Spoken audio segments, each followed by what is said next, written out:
Sveiciens Iecavas vidusskolas 150. gadskārtas vasarā.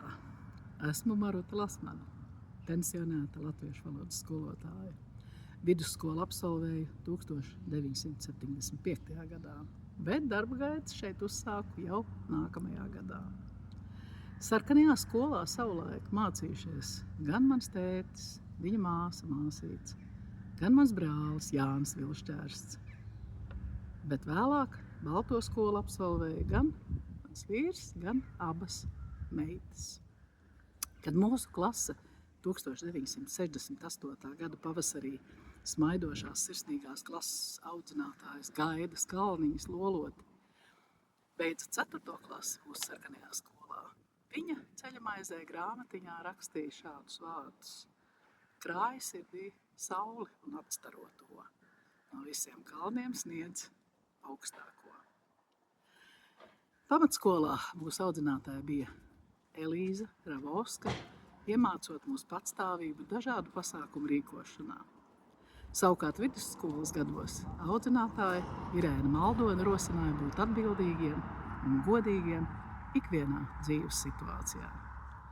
Ļoti daudz no mūsu skolotājiem visos izglītības posmos iedvesmoja mūs kļūt par nopietniem, patstāvīgiem un cilvēcīgiem ļaudīm savās ikdienas gaitās un profesijās.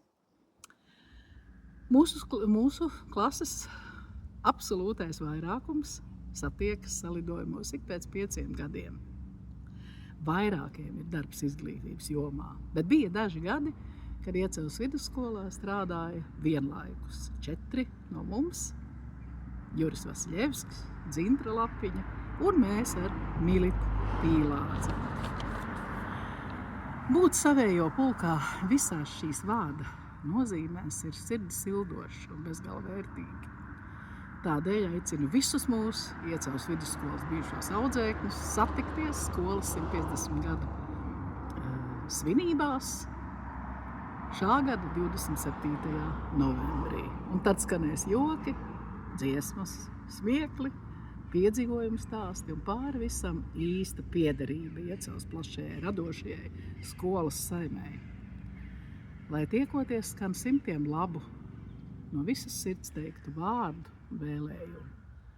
Un īpaši aicinājums visiem pūčulēniem. Tiksimies!